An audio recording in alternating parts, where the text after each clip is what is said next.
Shalom adik-adik, selamat hari Minggu. Kita berjumpa lagi dalam ibadah sekolah minggu pada pagi hari ini. Sebelum kita memulai ibadah kita berdoa dulu. Mari kita bersatu di dalam doa. Segala puji syukur kami ucapkan kepadamu, ya Allah Bapa kami yang bertata di dalam kerajaan surga, atas penyertaan-Mu di dalam kehidupan kami Bapa satu hari ini. Tuhan masih memberikan kami hingga pada saat ini nafas kehidupan. Dan terima kasih Tuhan Yesus, pada sore hari ini, pada pagi hari ini kami masih dapat berkumpul di tempat ini di dalam pelayanan ibadah sekolah minggu melalui live streaming. Biarlah Tuhan melalui pelayanan kami pada pagi hari ini dapat kami lakukan bersama adik-adik kami sekolah minggu, dan biarlah Roh Tuhan yang beserta kami mengajari kami semuanya, dan begitu juga Tuhan adik-adik kami sekolah minggu di dalam peribadahan kami pada pagi hari ini.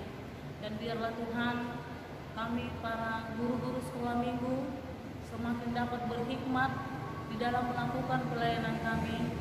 Jadikan kami Bapa menjadi pelayan yang setia di hadapan-Mu, supaya nama-Mu dipermuliakan di setiap ibadah kami. Terima kasih Bapa, sebentar kami akan memulai ibadah kami. Hanya kami sampaikan doa kami di dalam nama anak Tuhan Yesus Kristus Tuhan kami. Amin.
Puji dan syukur kami panjatkan kehadirat-Mu ya Tuhan, buat kasih setia Tuhan yang masih memberkati kami, terlebih buat nafas kehidupan yang masih boleh kami rasakan hingga pada saat hari ini.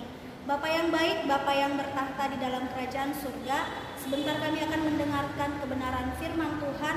Biarlah Tuhan yang memberkati setiap hati dan pikiran kami. Terpuji, termulia nama-Mu ya Tuhan, hari ini, esok, dan sampai selama-lamanya. Amin. Oke, shalom adik-adik. Kiranya semua dalam keadaan sehat dan baik saja. Tema kita hari ini adalah mendoakan orang benar, yang terambil dari 3 Yohanes 1 ayat 3 sampai 4. Beginilah firman Tuhan. Sebab aku sangat bersuka cita ketika beberapa saudara datang dan memberi kesaksian tentang hidupmu dalam kebenaran, sebab memang engkau hidup dalam kebenaran. Bagiku tidak ada sukacita yang lebih besar daripada mendengar bahwa anak-anakku hidup dalam kebenaran.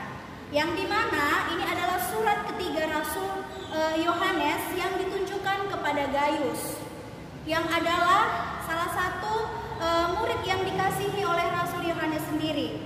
Rasul Yohanes sangat mengasihi Gaius sehingga Yohanes menulis surat khusus kepada Gaius. Ini berarti Gaius itu sangat spesial di dalam kehidupan Rasul Yohanes.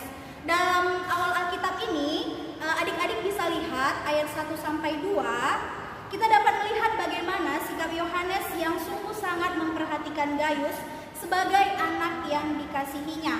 Yang pertama itu, Rasul Yohanes sangat mengasihi Gaius dalam hal kebenaran.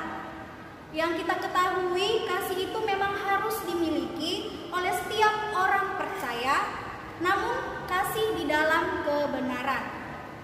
Kasih dalam kebenaran itu berarti bukan kasih yang buta, tetapi kasih melainkan kasih yang tetap berdasarkan pada prinsip-prinsip kebenaran. Kasih bukan berarti membiarkan orang yang kita kasihi berbuat salah, tetapi kita harus menegur dan menasehati agar orang yang kita kasihi itu dapat berjalan di jalan yang benar. Yang kedua, Rasul Yohanes sangat memperhatikan Gaius dan selalu berdoa untuknya. Itu terdapat di dalam ayat yang kedua. Nanti adik-adik boleh bisa baca ya di ayat kedua. Kita pun seharusnya mendoakan dengan setia orang-orang yang ada di sekitar kita, seperti kedua orang tua kita atau orang tua yang sangat kita kasihi dan orang yang kita sayangi, dan teman, sahabat ataupun orang yang ada di sekeliling kita. Nah, yang ketiga adik-adik, Rasul Yohanes bersuka cita atas setiap kabar yang menceritakan bahwa Gaius itu telah hidup di dalam kebenarannya. Nah, adik-adik pernah nggak bertanya sama orang tuanya tentang apa yang paling membahagiakan di dalam kehidupan orang tua kita? Kakak yakin pasti salah satu jawaban dari orang tua kita itu adalah ketika mereka melihat kita tumbuh, berkembang menjadi anak-anak yang takut akan Tuhan dan mencapai suatu keberhasilan. Seperti adik-adik mempunyai cita-cita, baik itu dokter, baik itu guru, perawat, dan lain sebagainya. Nah, adik-adik, setiap orang tua pastilah bangga ketika anak-anaknya berhasil. Demikian juga kita harus bersuka cita ketika mendengar orang-orang yang kita kasihi atau orang-orang yang kita sayangi itu telah berhasil seperti dalam kebenaran firman Tuhan yang kita muliakan di dalam setiap kehidupan kita. Nah, bagaimana adik-adik sekarang? Mungkin adik-adik memiliki beberapa orang, atau mungkin adik-adik mempunyai orang yang dikasihi, atau seperti teman, sahabat, bahkan yang terkhusus orang tua yang kita kasihi. Sudahkah kalian mengasihi mereka seperti Rasul Yohanes sendiri yang mengasihi muridnya yaitu Gaius? Sudahkah adik-adik memperhatikan, mendoakan, mengasihi, bahkan memberikan dukungan kepada mereka? Nah, mungkin mendoakan ataupun memberikan dukungan kelihatannya hal yang sepele di dalam kehidupan kita. Tetapi di dalam Tuhan, apapun yang kita lakukan pasti tidak akan sia-sia selama kita melakukannya dengan hati yang tulus dan dengan motivasi yang benar. Seperti firman Tuhan yang tertulis di dalam Matius 10 ayat 42, dan barang siapa memberi air sejuk secangkir saja pun kepada salah seorang yang kecil, karena ia muridku, aku berkata kepadamu, sesungguhnya ia tidak akan kehilangan upahnya daripadanya. Amin. Beginilah kebenaran firman Tuhan, kita bersatu di dalam doa. Kembali kami mengucap syukur ya Tuhan buat firman Tuhan yang boleh kami dengar. Kiranya Tuhan yang tetap selalu mengajari kami ya Tuhan untuk mengasihi satu dengan yang lain. Kiranya Tuhan juga yang tetap menolong kami, membimbing kami di dalam setiap keterbatasan kami. Ampuni kami ya Tuhan buat setiap kesalahan kami, baik melalui mata, hati, pikiran, bahkan perbuatan kami. Kiranya Tuhan yang hapuskan itu agar tidak terhalang kasih dan karunia yang Tuhan berikan kepada kami. Terpuji, termulia nama-Mu ya Tuhan, hari ini, esok, dan sampai selama-lamanya. Amin.